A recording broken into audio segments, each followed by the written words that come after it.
I'm James Gardner, host of Your History, Your Story, a podcast for everybody who loves stories about interesting people and events told by those who uncovered them from within their own family trees. This, we hope, will inspire you to discover and celebrate your history and your story. What do you do when adversity strikes? Do you see obstacles that can't be overcome, or do you see opportunity and the possibility to transform yourself? In this episode of Your History, Your Story, our guest is Robert Pardi. Robert is a transformational life coach, speaker, and author of Possibility in Action, A Journey to an Intentional Life. Robert grew up with an alcoholic father and was forced at a young age to develop coping techniques in order to deal with his difficult home life. In college, Robert met Desiree, his future wife. They got married and looked forward to an exciting life together. Little did they know that just prior to Desiree's 31st birthday, while she was studying to become a doctor, she would be diagnosed with an aggressive form of breast cancer. Robert walked hand in hand with her throughout her journey, and their love for each other continued to grow. They had an action plan that compelled them to make the most out of every day they had together. Sadly, despite her strong will to live and immeasurable courage, Desiree lost her battle with cancer, and Robert was devastated. Trying to find his way again, he leaned into some of the coping skills he developed as a child and the experiences he had during his wife's illness to transform his life. He eventually moved from New York to Italy, where he has become an amazing life coach, using his passion and compassion to help others live their best life. Robert has a special way of connecting with those he encounters. I'd now like to welcome Rob Pardi to our show. Welcome, Rob. Hey, James. Thank you very much. Great to be here. Well, we're really glad to have you. And one of the beauties of Zoom is that I am in New Jersey and you are in a little village in Italy. Can you tell us where in Italy you live? Sure. I am actually right in the middle of Italy, pretty much. It's a region called Abruzzo, and it's a town called Pacentro of 900 people. 900 people. Well, I detect somewhat of a New York accent. Could you tell us where were you born and raised? Not in Italy, right? Sure. No, not in Italy. I was born in the Bronx. So I'm a New York City kid. Also grew up on Long Island, so there's a little bit of that twang in there as well.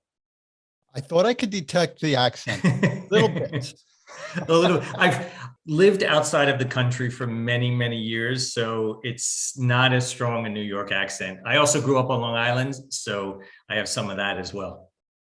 We always seem to hold on to that original area that we're from. My mom was from England, and she held on to her accent many years after coming to the United States. And I know other people who, wherever they were from originally, they seem to hold on to that if they lived there at least into their teens, right?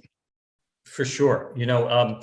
I'll give you a little story about where I live. I actually live where one of my great grandfathers came from, and I knew him when I was a child. You did, which is amazing. And he had, I think he was in his 80s by that point, but he still had the Italian twang to his English. Okay. Now, you lived in New York for how long? Until what age? I think we left Queens. I was probably 6. And then I was 21. I moved back to New York City. And I was in New York City. It's a little complicated because the Middle East falls in there as well. But I would say I was a New Yorker until 2014. So okay, we'll leave it at that right now. Yeah. Terrific. Now, tell us about your childhood. What can you tell us about growing up? Sure. A lot of things, actually, because my childhood, while for some of the listeners, it will sound impossible, but my childhood was a learning experience more than anything else. It was a type of boot camp because my father was an abusive alcoholic, though not all the time. He sometimes would smother me in kisses and tell me he loved me. It all depended on, I guess, how much he drank. I'm really not sure of the reason why, but that was the beginning of me. And it's very odd for a young child, but I had somebody great at my side when I was young. But for a young child to start to become introspective and look at a situation as something that I could learn from, manage, and it was temporary. So my childhood, it was a rather normal childhood with respect to friends and all of that other stuff. And a lot of people didn't know what happened in the house at all. But it was a situation where I really couldn't wait to get away. So when you were going through that situation, were you fearful in your home?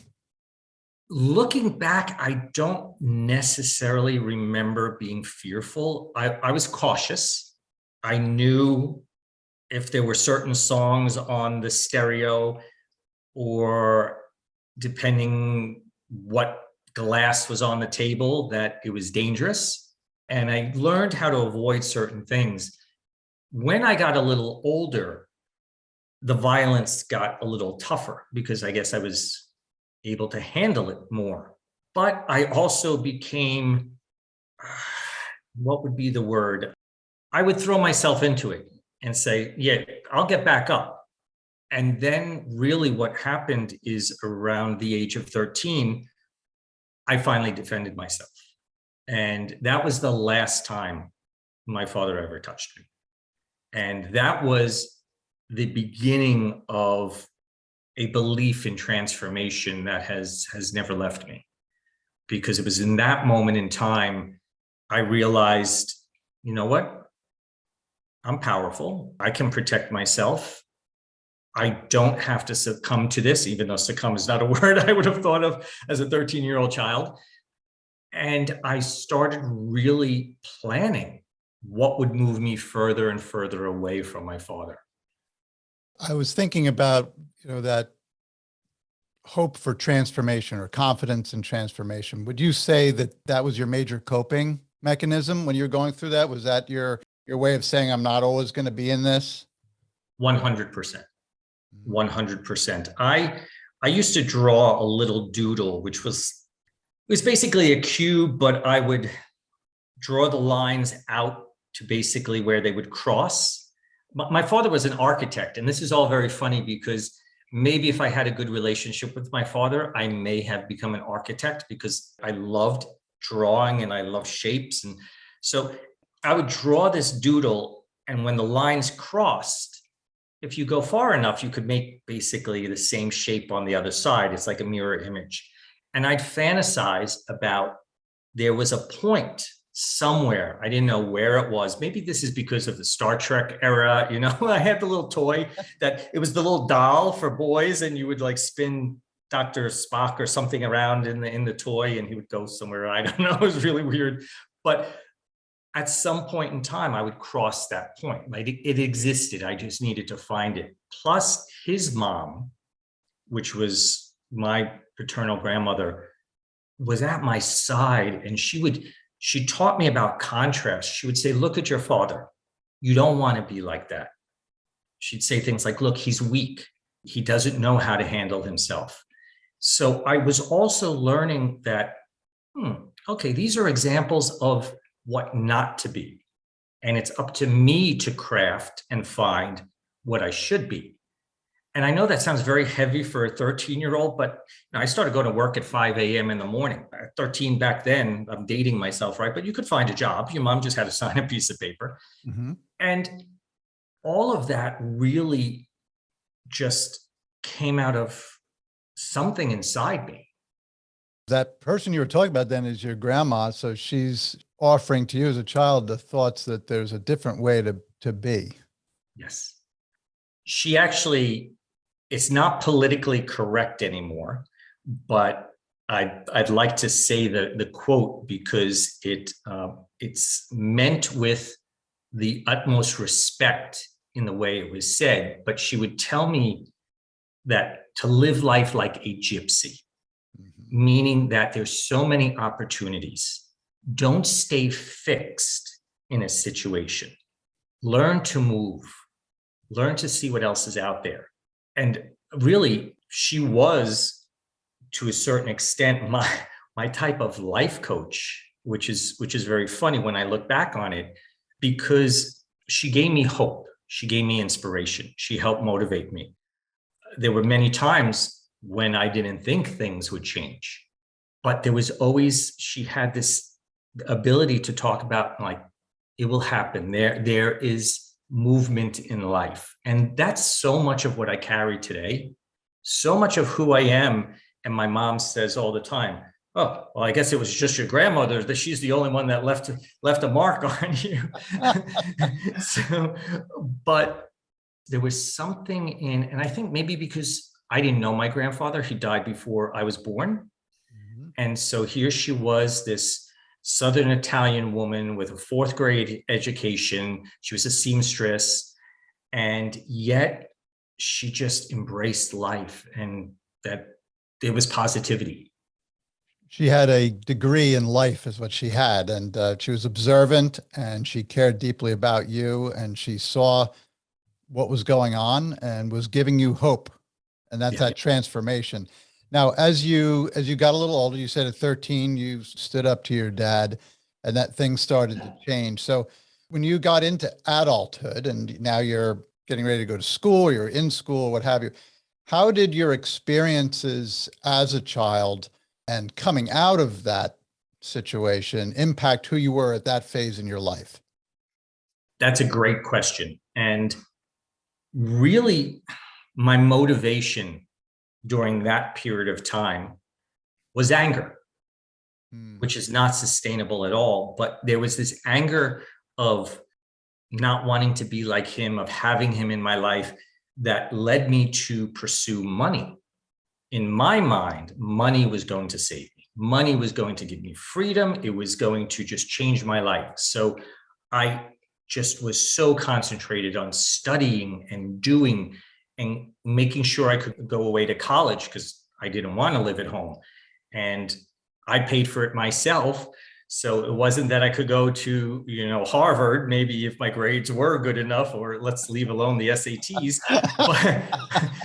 But I was able to go away to school, and it was just this constant pursuit of getting to this point where I was going to be completely independent. And then I met an amazing woman that showed me that anger was not sustainable at all, showed me the other side. There were good things about my dad. I remember nice things that we did, but the majority was not. I was always I felt not wanted, not good enough. I've written 3 books. My dad used to beat me when I was a little boy, that boys don't write. That's not a masculine thing to do. They don't draw, they don't color, they don't. So it was just this idea of accumulating, getting money, and protecting myself around that. Got it. So, as a child, you felt this uh, hope of transformation, but it sounds to me like you felt the path to that transformation was money. That's the path you had to follow. If you chased the money, the transformation would come. And you're dragging along that path anger toward your dad and what happened when you were a kid. And then you met your wife, the woman to become your wife, Desiree. But when you went to school, you went to college, what did you study in school? Now, this is very funny, because I had always been interested in biology, though I was a great math guy, but biology really interested me. And my mom's dad, so my maternal grandfather, would buy me all this medical stuff. And he would say, you know what? You're supposed to be a doctor. You're going to be a doctor. You're going to be the first doctor in the family. And I thought, okay, doctors make money. But as soon as I went to university and I started looking at what was ahead of me, I was like, I'm not going to make money fast enough. And I switched into economics. And this concept of look, I grew up with Dynasty and Dallas and Gordon Gekko, and Greed is good. Greed is good. So money was going to save me. But I just needed to get it as fast as possible. So, Rob, let's talk about the woman that you married, Desiree. How did you meet? Wow. Okay. If we're going to talk about Desiree, how much time do we have? Because I can talk forever. uh, so how did we meet? It was actually her first day of freshman year at Stony Brook University. I was a sophomore. And not to give a story away, but she basically pursued me. And I was so not necessarily on that track at all, especially with, the situation with my family and everything else. I really thought I wouldn't want a relationship. And I told her that soon after we met. But Desiree went after what she wants, let's just say. She had other plans. Yeah. So you ended up in this relationship. And how did it progress? And how long were you dating before you got married? Well, so we were that sickening couple that was always together, holding hands, kissing whenever they could, in every corner, everywhere. And basically, soon after meeting her, I was speaking to my mom on the phone, a payphone, because at that time, of course, there were no cell phones. I said, I met the woman that I'm going to marry.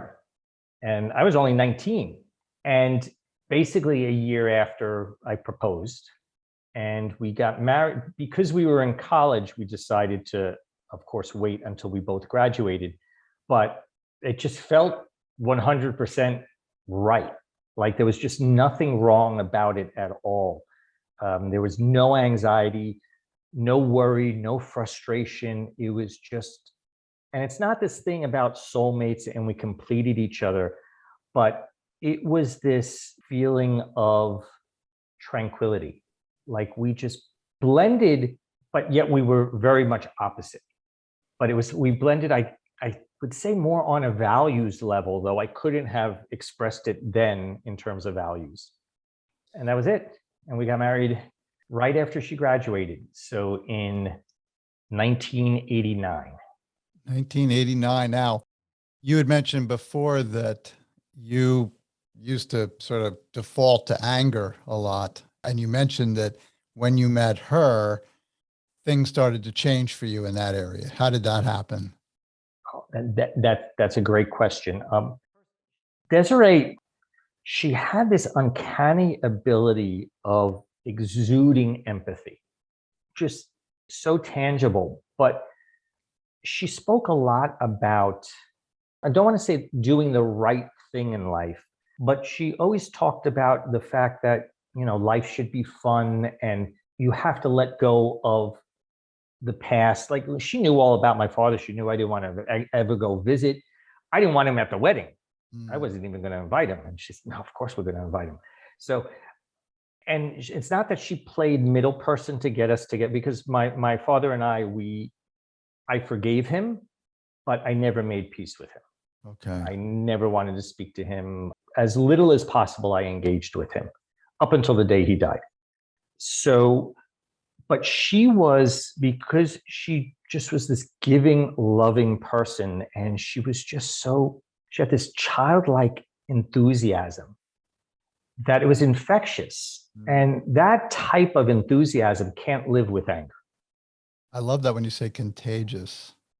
That is such a natural way to have an effect on someone. If an individual is exuding peace, happiness, love of life, even if you're wired differently than that person, there's an effect that has on you.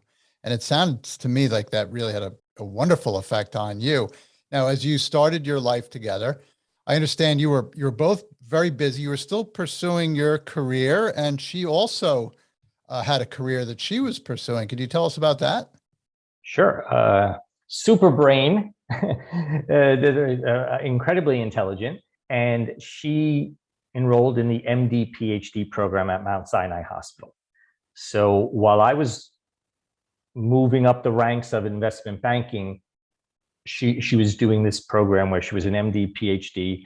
Her PhD was on physiology and neurophysics or something like that. I can't even remember what I know it was a nicotinic choline receptor something or other. And, but Oh, so, good yeah, luck with that.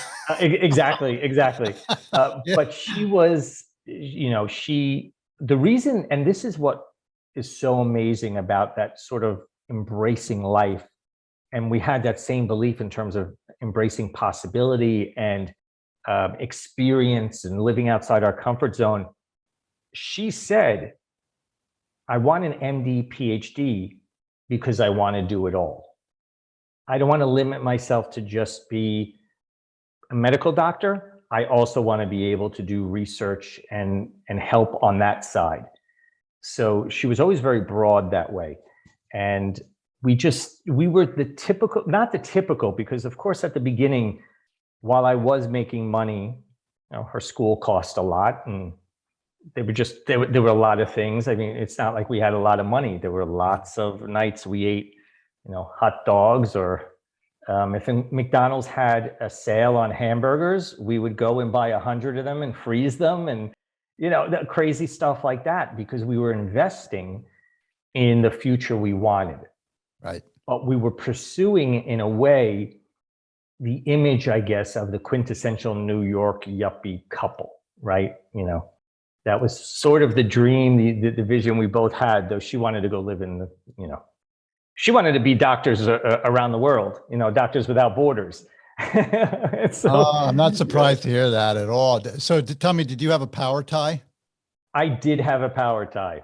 I could also tell a story about that one quickly. I worked for a gentleman, remember, way back when the work environment was a lot different. Yes. So there were no women in my office. Men smoked cigars in the office. Mm-hmm. And I worked for a guy that one day called me into his office and took a scissor and just cut my tie and said, "You bought this tie off the street. It's embarrassing." And it's true. I did buy it off the street. He then gave me his credit card and said, "Go to Saks Fifth Avenue and buy yourself a respectable tie." And that became my power tie. That's crazy. I see my ties. They would have more trouble cutting mine because they were polyester, I think. I don't know what mine was made of, but I did buy it off the street for like $5. So. I remember my dad he would go crazy if he thought you paid more than like $5 or $6 for a tie. So you're working hard. There's bills that are coming in for Desiree's education, but you're moving toward a dream together. What had you solidified what that looked like? Because you talk about, she's thinking about Doctors Without Borders, and you're thinking about making money and advancing in the finance field. How did that sort of come together to a common dream, or did it? It's a great question. It did come together in a common dream because I started seeing the non-utility in money, right? Money does get more things, but money can't necessarily change your inner core. And so what our dream became, and it's funny because my wife, we both had this same belief, but she used the example of DNA because, the doctor had to use DNA, right? A relationship is like DNA. The strands bow out, and then it takes work to get back to the center, and then you keep going in that direction. And the idea of our lifestyle was moderation, was giving, was respect. It was a lot about how we wanted to live, not necessarily what we wanted. Right. And we got to that point where when we first got married, for example, we lived in a studio apartment, a 6-flight walk up. We were there for 13 years because I was refusing to move because I was like, no, we're going to save money. Like that. Yeah. And she's like, I want an apartment like a real adult. And we would have this argument over and over again. And then we realized that all of that stuff we talked about wasn't what made our life. Right. It was what we were doing together as a team. And we actually did view our relationship as a team. That's really interesting to say that, because I think sometimes couples, they march down their own paths, yet they're together, and those paths cross here and there when they have to. But then there's other times where the parallel lines just don't meet. And Yeah. when you say you were a team, I mean, you both had very big goals, for achievement, but you were doing it together and you were both doing very different things. Wouldn't Yes. you say? Yeah. Now, sadly, you had a big change happen in your marriage because of Desiree's health. Could you tell us something about that? Of course. And what I would say is, to a certain extent, the outcome was better teamwork, which is interesting, right? But I had just been offered a job in the Middle East, and the money was great. The experience was amazing. Desiree was finishing up her PhD, and she said, "You know what? Take the job, because I'm so busy anyway.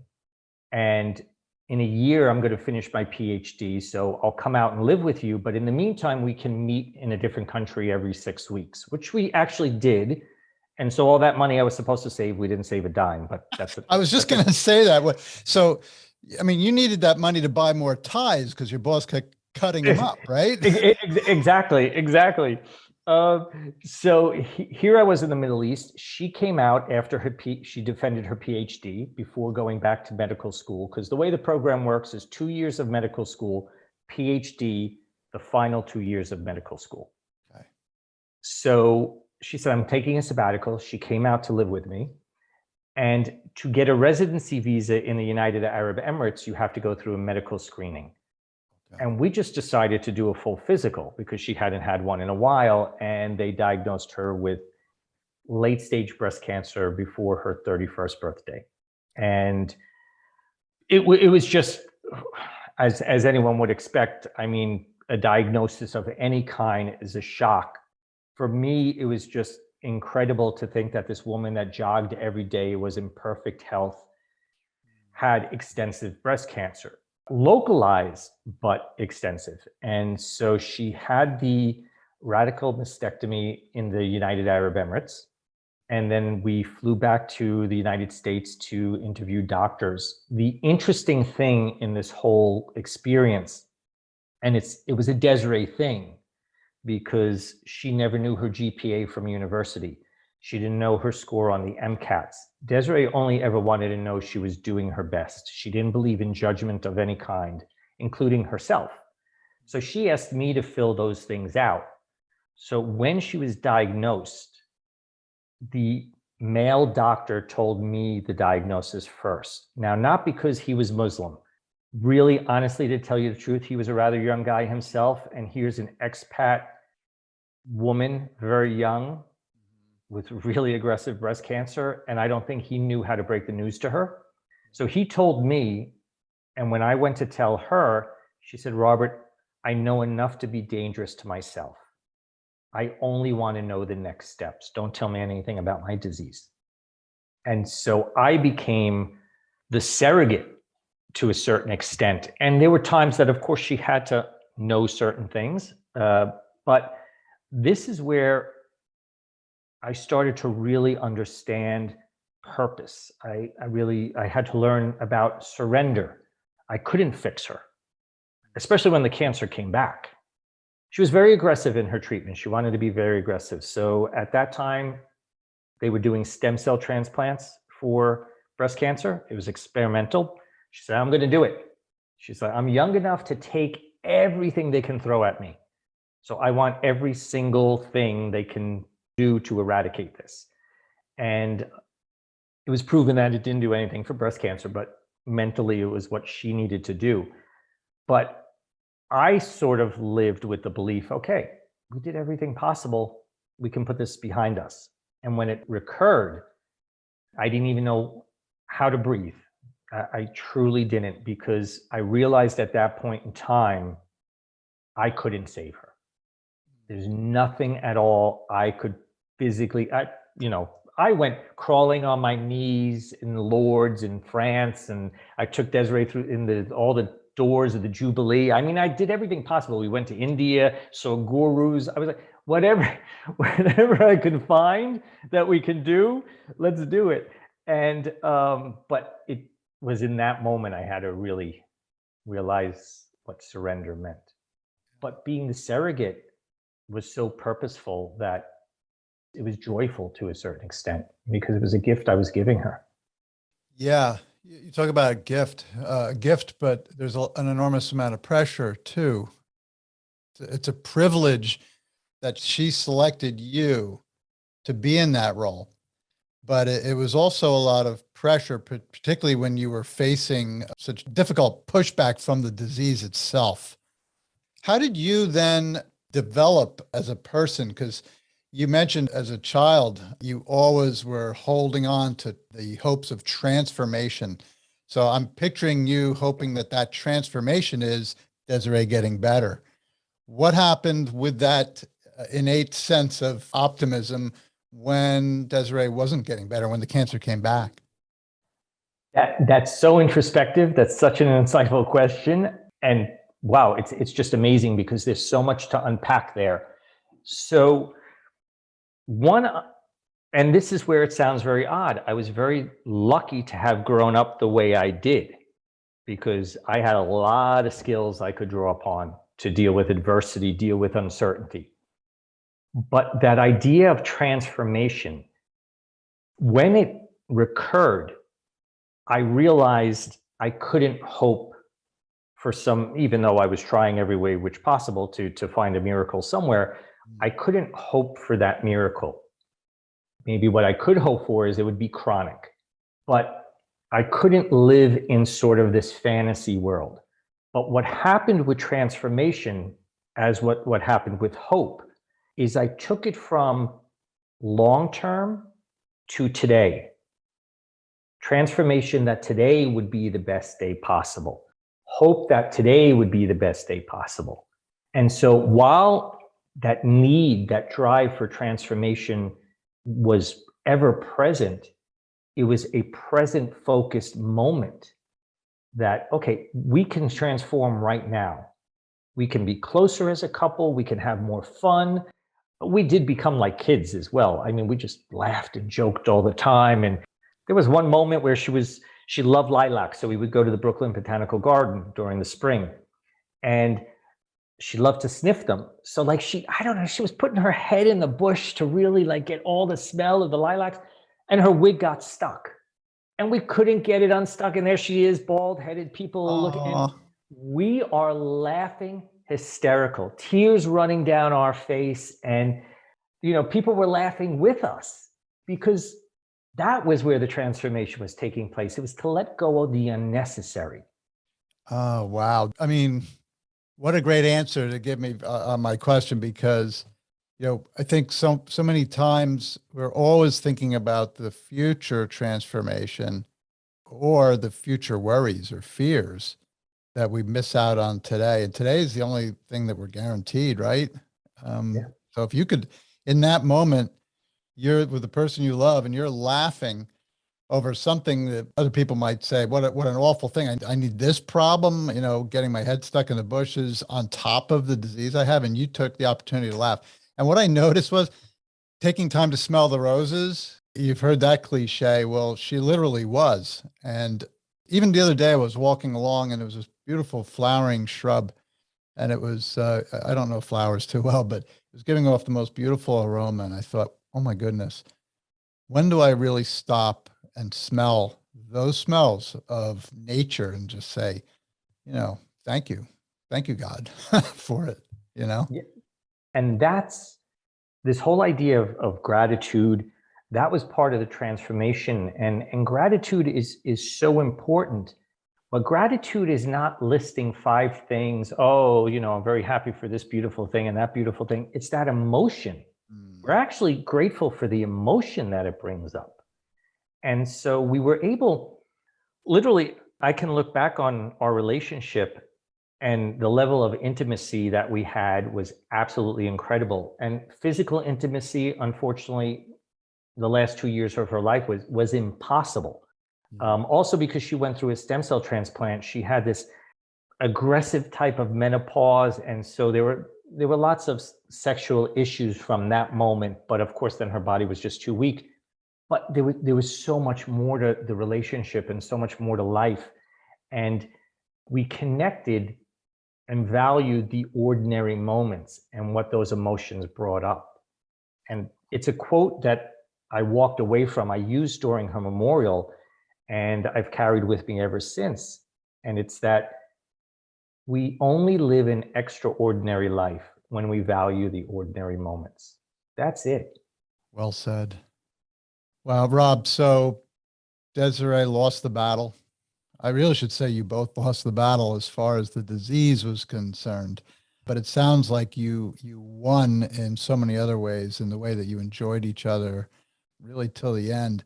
Now, when that end came, you had been in the role of, you said surrogate. You were managing the medical information and sort of, translating it into her care and explaining it to her.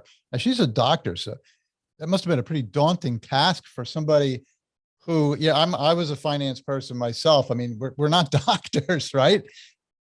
How did you, when she got sicker and sicker near the end, how were you managing talking to her about her situation, what was or wasn't left to do? How did you deal with that? Wow, great question. I will say I learned I could diagnose people probably. I mean, I learned a lot over the 11 years. We also had an amazing oncologist that helped me craft, let's say, stories. Now, Desiree was very well aware of certain things. And of course, when her body really started to change, but there were plausible explanations. Like, you're losing a lot of weight because the chemo you're on has destroyed the lining of your small intestines. And so therefore, that's why you're having all this diarrhea. And so you're not absorbing nutrients. And, there were plausible things I knew how to say. It wasn't necessarily, again, it wasn't overwhelming for me at all. And I'll share something else that I came up with during this whole thing, is that purpose is when your passions come in alignment with your values. And you want to give the results away. You're not looking to hold on to anything. So seeing her smile, seeing her laugh, seeing her achieve, that was my reward. And so it wasn't heavy because I knew it was an investment. And this is a strange thing. You're a finance guy, right? Yep.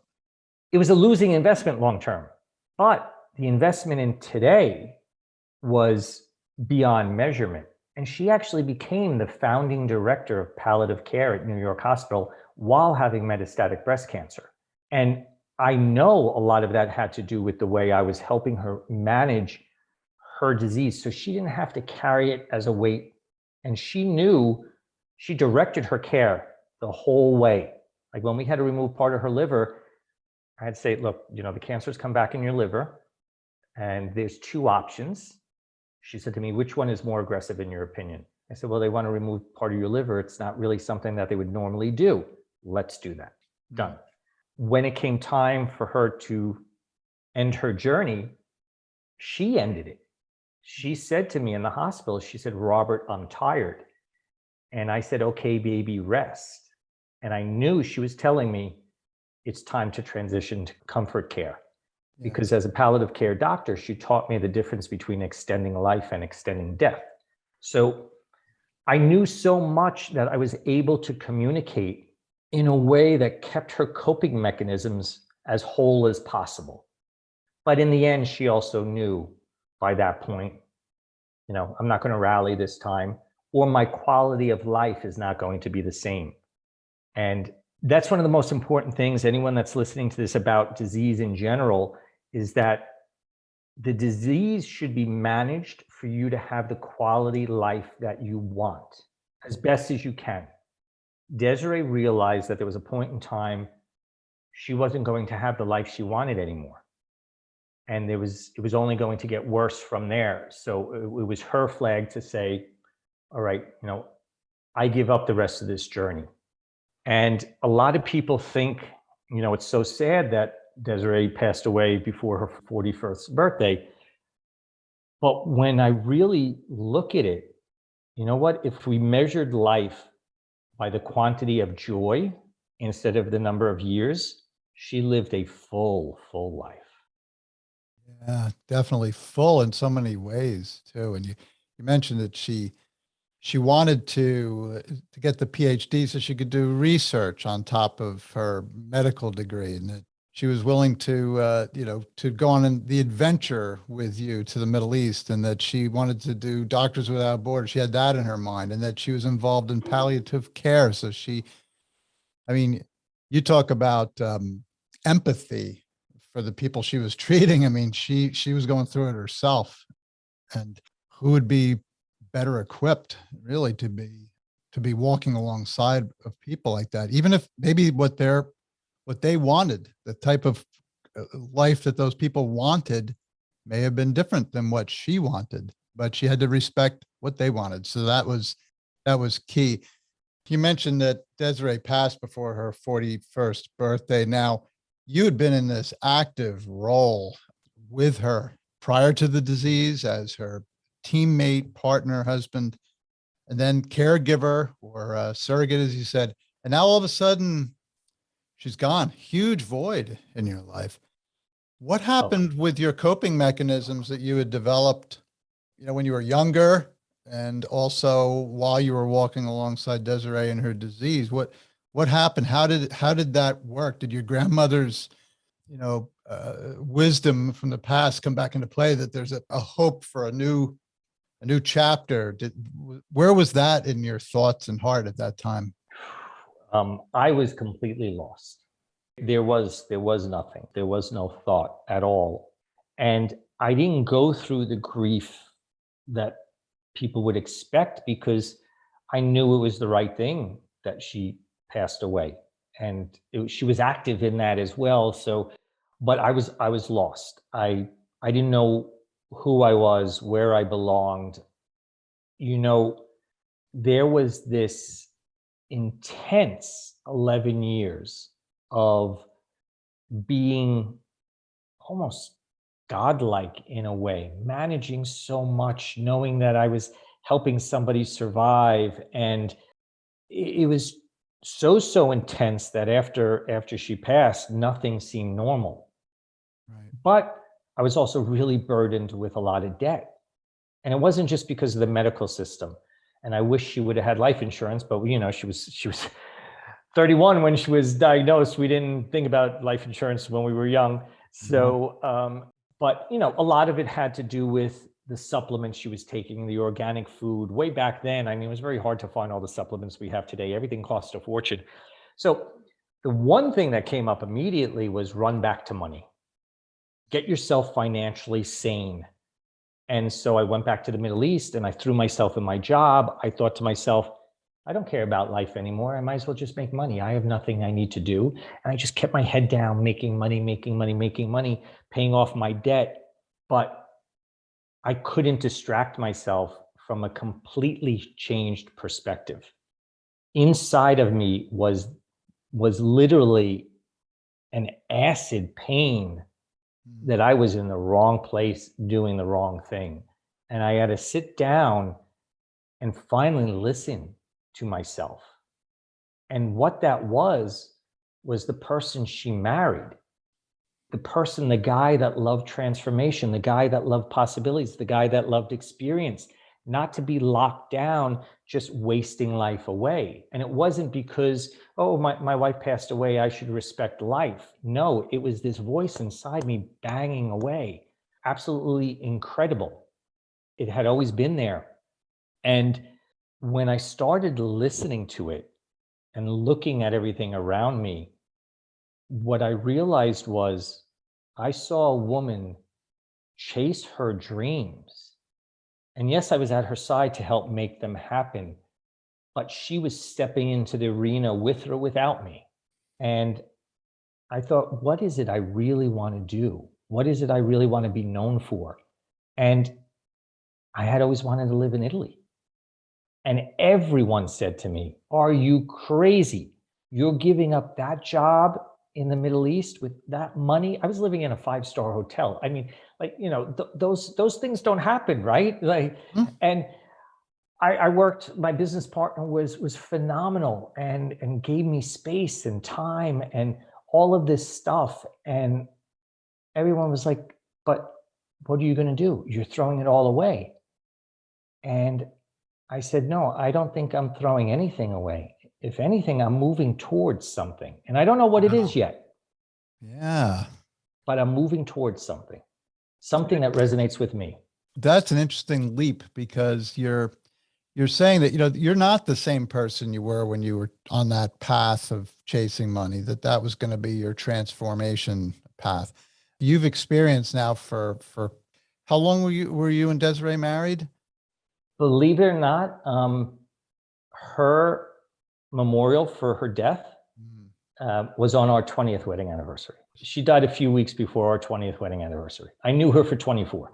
For 24. So you had gone through 24 years, and then of this person who is just who showed love and pausing to smell the flowers and all these ideals and things like that. So you were a changed person. You weren't the same person chasing the money, really, but you were trying to jam a square peg into a round hole by getting back into I got to make a lot of money and I'm going to live in a 5-star hotel. And somehow this is going to get me to either someplace I want to go, or, I'll just sit here and hang until something else comes along. And you knew that wasn't going to work. So when you took a leap and say, I don't know what I want, but I'm going to move here because I feel it's right. So you moved to Italy. Did you speak the language at all? I did not speak the language. I did not have a job. I did not know where I was going to live. And I didn't know anyone. Sounds like a great plan. But the thing about, and it's not necessarily, when transformation doesn't mean changing where you live and all of that other stuff, but transformation really means leaving the old to find the new. And there was this desire to live in Italy.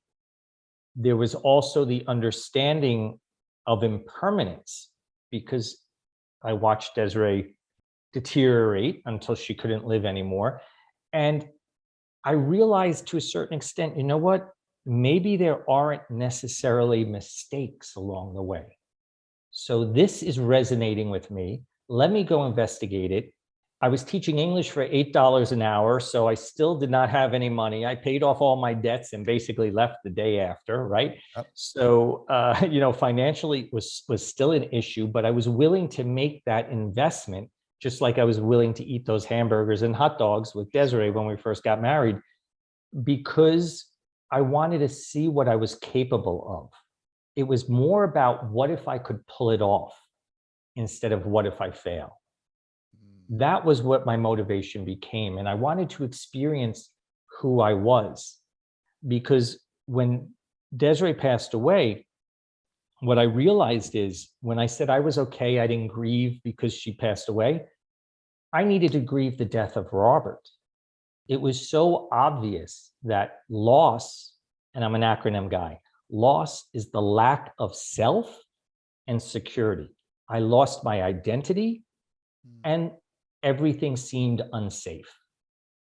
When I was ready to confront that and thought about, okay, if I'm standing here now, basically with a blank slate in front of me, because I don't have a wife to take care of, I don't have children, gave away my dog to my brother. I mean, it was, here I am, blank slate. Financially, I realized money couldn't save her, so I wasn't so worried about the money. I figured I'd find it somewhere along the line. What do I want? What do I want to look back on? And I started to see a story of how I wanted to live my life, and I reverse engineered it. Wow, that is interesting. That is interesting. And I want you to continue with that and talk about how you ended up getting into life coaching. But I wanted to back up a drop. You had mentioned about focusing in on the possibility of succeeding at something as opposed to the possibility of failure. Now, I know myself, I'm a very cautious person, and I find that I'm always looking at the what ifs as far as the bad. A what if means, what if I take that job and I don't like my boss? What if I take that job and they transfer me to another state? What if I'm going to hate the job? As opposed to, what if this is going to be a great opportunity and I'm going to love it? Or what if I write this book? What if, it's a big success or something like that? I think a lot of people do. And a lot of people like myself will often look at the bad first because we feel that deserves more of our attention. I think the bad, because we can't have bad happen to us.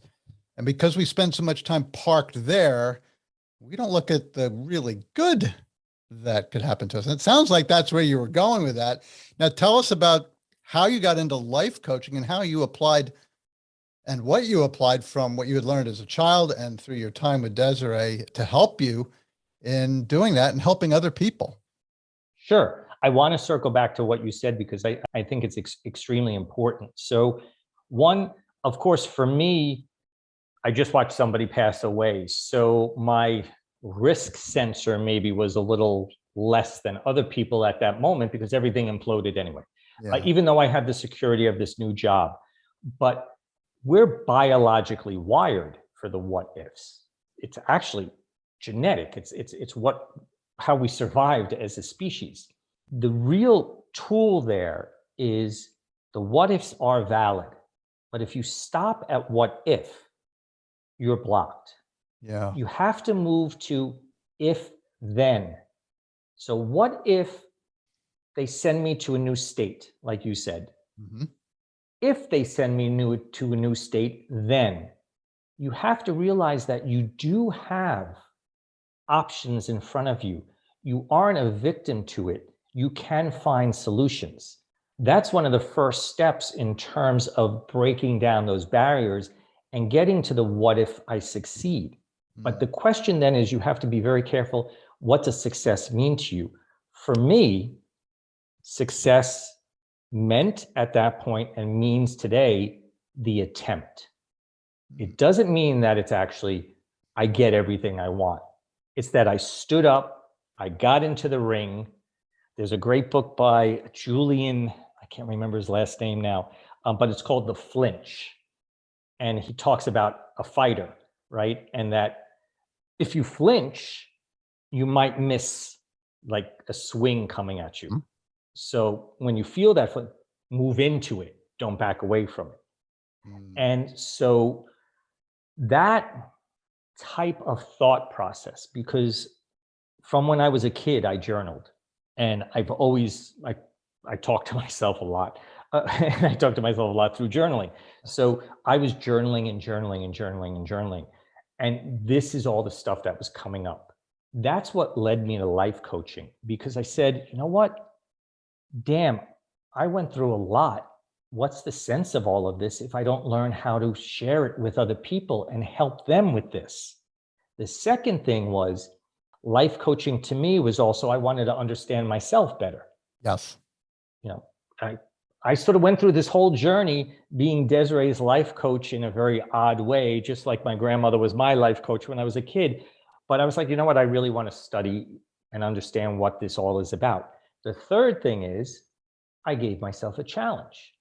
I became a life coach in Italian without speaking the language. It was a way to learn the language, force myself to learn the language. So those three things combined led me to life coaching. But more than anything else, I realized, just as Desiree would say all the time, that her disease was a gift to make her a better doctor. All these things were a gift. And what was I going to do with them?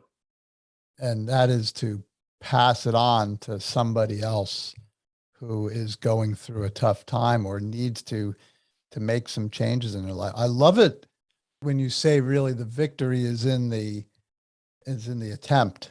It's such a different way of looking at it, because we're thinking we attempted and we failed, therefore we failed.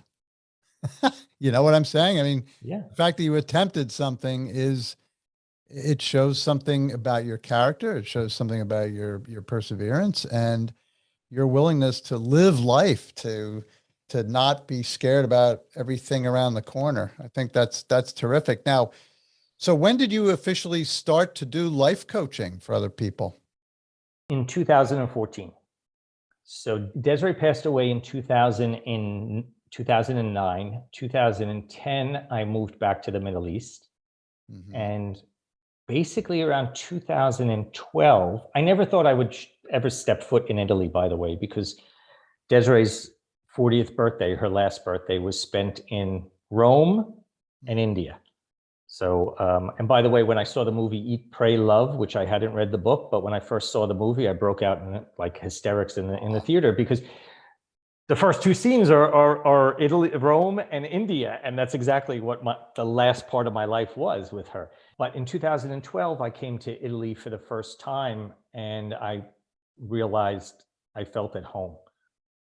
But it was 2014 I started, and to circle back about that idea about the attempt and that whole idea of failure, it's all about, what do you want to look back on at the end of your life? What's the story you want to look back on? There's a wonderful book by Bonnie Ware, which is called The 5 Regrets of the Dying. Mm-hmm. She was a hospice nurse, and she interviewed I don't know how many people, and people have 5 regrets, and one of them is not living the life they wanted. And for me, my definition of myself, I came up with my own tagline in all of this. I have my own hashtag I think about every day, is that I don't want to be afraid of letting go of something to move towards something else. I might not get there, but I want to know I'm making the movement. Think of Tarzan, right? He has to let go of one vine to grab the other one, or else he's just going to be hanging in the forest. Yeah, right? Yeah. Otherwise, he'd be hanging from one vine and just swinging there. Yeah. Not getting you anywhere, right? Exactly. Unless that's the definition you want for your life, but it requires you to be intentional and conscious. That's what brought me into life coaching. It's that whole, I realized I had been doing that my whole life. Somewhere innate in me, maybe because, I knew my great-grandfather that came from this part of the world, and he left when he was 13, and he didn't know anyone, and he had no money, and he didn't speak English, and he somehow got into America, and he did all these crazy jobs. And, generations later, here I'm going to Columbia University. You look at that, you realize the ripple effect of stepping out of your comfort zone is enormous. Yeah, that's terrific. And so you wanted to share this with others, and you got into life coaching, which is what you do now. And I wanted to ask you, if you had to say, what is your overarching mission, really, for your life coaching business? Great. Is that fair to ask that? No, it's definitely fair to ask that. Interestingly, the life coaching is taking on its own transformation as I go through all of this. But literally, I would say it is to wake people up to live life on purpose, with purpose, or to intentionally and consciously craft the life they want. That doesn't mean all these self-help books make me all crazy. Yeah. First of all, forget self-help. Let's call it self-growth. Okay. Nobody needs help. Nobody needs fixing. Okay. Let's just kill that. Self-growth. Okay. But the thing is, maybe this crafting your best life, or whatever you want to call it, it might not have to be having a house in Napa with 10 bedrooms and, leave Instagram alone. What is it that makes you, what's essential for you to be happy? You, not what the other world has. And look at me. I live in a town of 900 people. I'm a New York City kid, but this is what I wanted to create. That is wonderful. And as I was preparing to speak with you today, I was thinking a lot about the fact that we are now really beginning our 3rd year in this pandemic. We're still hearing about cases breaking out. People have been impacted. I know we have. I know other people who have. You hear stories about road rage and people just getting worn out. And here you're a life coach and you're in the middle of what's going on with this pandemic to people, their mental health. What kind of things do you see that are happening to people because of either the isolation or the fear or whatever? How does that manifest itself in mental health issues, in your opinion? Wow. I'd say so much of it is individual. There's two things that I've noticed. One is this feeling of aimlessness, that people just don't know where their lives are going. They realize what they were doing maybe wasn't what they wanted to do. And then they were in isolation and they started to think about everything that was around them. And now everything's opening back up, and yet they're not sure they want to go back to what they had, and they're aimless. But I don't know how to even make sense of all of this. Yeah. And it's very overwhelming. There's another side to it, which is really, really incredible. How many people are suffering a sensation of guilt because they didn't use the pandemic to reinvent themselves. All of a sudden they're looking and they're saying, I just had all this time to maybe become something else. And what did I do with it? I'm going to fall right back into the life I had. And they're very overwhelmed by that feeling. And the third is there's a component of grief.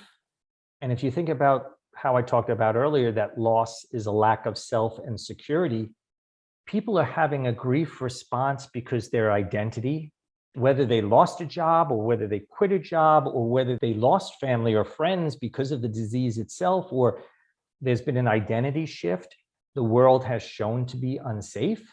All of a sudden this thing happened, and we didn't have toilet paper in the United States for a while. I mean, crazy stuff, right? Mm-hmm. So, and really what has happened for a lot of people is all of a sudden they're at this inflection point because it brought to light many, many things that were maybe in the shadows. And they're like, so what do I do when I'm here? Yeah. What's the right move? And people are overwhelmed by that. One of the things I'd say to anybody is there is no right move. That's the whole funny story. We can't predict our lives. No. I mean, they can't predict the weather, so let alone we can't predict our lives, right? But we get into this feeling of right steps, and it's more about the next step. Right. Now, you've partially answered this question already, and I know everybody is different. When you're coaching somebody, everybody's got their own different set of circumstances, their situation, their way of handling things. But if you had a person who's feeling like, let's use the example of that they feel a little sad. They're not sure why. I mean, it's been 2.5 years, but they're maybe not wearing a mask, places as much anymore. And some things seem to be opening up again. And maybe they're seeing a few friends and relatives again, but they're feeling kind of in a funk still. There's something not feeling right about it. What's some way you might approach somebody like that in your life coaching? So the whys are important, right? The thing about coaching is really, it's not therapy, it's action focused. So while you want to look at the whys, you don't want to sit there in an archaeological dig forever, right? So you're feeling this way. The question then is, okay, so what does it mean to you to feel this way? Mm-hmm. What would you like to feel? What are steps that you could take to feel that way?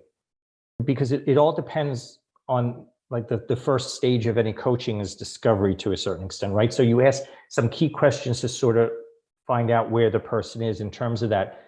But all this stuff that we feel, all of it is normal. It's just sometimes we get lost in emotion because we don't know how to move forward with it. We have this feeling we have to just, stuff it down. I need to get rid of this. No, take it with you. This is a feeling you're having. Let's move forward with it. As you're moving further and further along, it gets less and less. You can think of it as like a vapor behind you, right? Yeah. So when you sit there and if someone is feeling sad and they're not sure that they, want to go back out, find out, what does it mean? What does that mean? Just let's throw out a question. Okay, so let's pretend that you're somebody that you're really not comfortable going out, right? So, well, what's behind that? Right. What would happen if you go out? What is it that's blocking you from going out? And you start to uncover that. Then you start to test the realities of those things. Are they truths that you're telling yourself, or are they something that's keeping you in a comfort zone because you don't know how to re-enter? Is there something that you're carrying with you that you don't want to have anymore and you wish you would have let it go before the pandemic, and now you feel, wow, it's been 2 years and I still have this thing? So there are many different pieces to it, but at first you have to do the discovery and then reflect on the reality of it, because we tell ourselves a lot of stories. Yes, we do. And half the time there is no truth behind them. But something that's really interesting, a lot of times we tell ourselves stories about bad things happening, because when they don't happen, and we've trained ourselves to do this, by the way, it's all physiological, but when they don't happen, there's an area in our brain that goes, it's the relief. And we release dopamine that makes us feel good.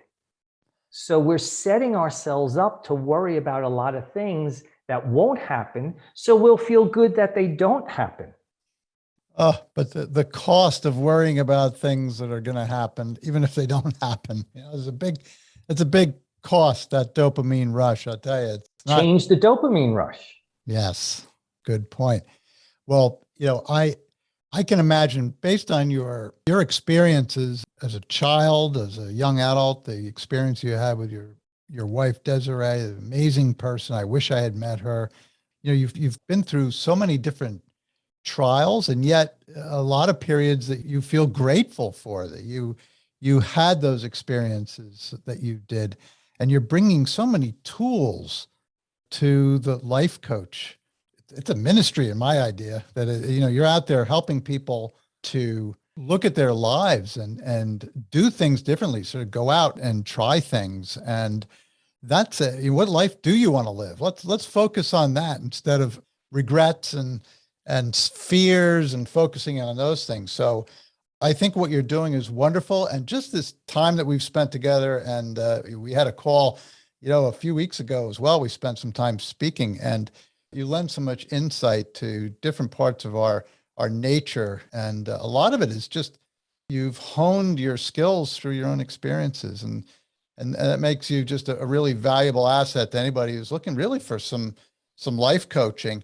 How can people get in touch with you, Rob? How can people find out more about you and your life coaching? Thanks for asking that. I am going to circle back again, because you said something that I think is so important about the idea of being grateful in a way for maybe some of the negative events.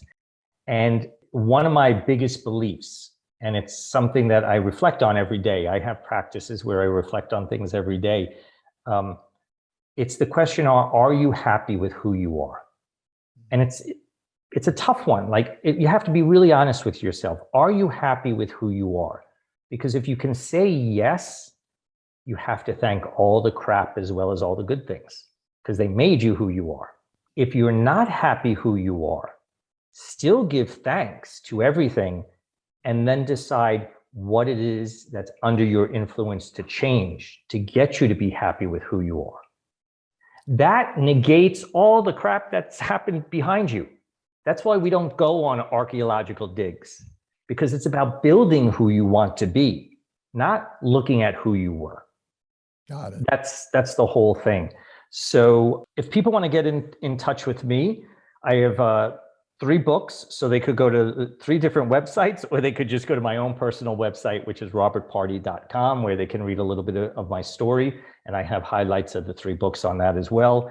And then my coaching methodology and a bunch of other things that I'll be rolling out soon, which are virtual conversations, not necessarily coaching, which I'm really looking forward to, and retreats, hopefully here in Abruzzo. Terrific. Well, it has been an absolute pleasure speaking with you, Rob. You are an amazing guy, and You live in a beautiful village. I know last time we spoke, you directed your laptop over toward the window and showed me outside. I was like, oh, I mean, I am a Jersey guy. I love New Jersey, but I got to say that the scenery out your window is a little different than mine. Okay, so I think I told you the story before of how I got this house, but when the townsfolk were showing me homes here in Pacentro, they brought me to this one place, and it's much bigger than I would have wanted. And we walk in, and it's an under the Tuscan sun moment. There are birds everywhere. It stinks. There's no windows. And I said, really? You want me to buy this? And they're like, go look at the view, but don't step on the balcony because it's condemned. Oh, that. And I'm like, you're kidding me, right? But I look out to the view, which is of an open valley and the mountains of Abruzzo, because it's in a national park. And I said, okay. It's just boom, right there. I felt really special looking at that view, and I wanted to wake up every morning and be able to have a cup of coffee there. Well, my wife and I might just show up on your doorstep. We'll only stay for a few months. No problem at all. No problem at all. But Rob, thank you so much. I really appreciate your time, and I really hope that people will reach out to you and find out more about you and your books and your life coaching. Thank you again. You're a great person to speak with, particularly during some of these times that are, difficult for some of us. I know you're going to help a lot of people, and I'm sure you already are. Thank you. This was a great pleasure for me, James. All right, Rob, have a great day. You too. Bye-bye. Thank you for joining us for this episode of Your History, Your Story. You can connect with us on Facebook and YouTube at Your History, Your Story, or on Instagram and Twitter at YHYS Podcast. We'd love to hear from you if you have any questions, comments, or a story to tell. Be well and God bless.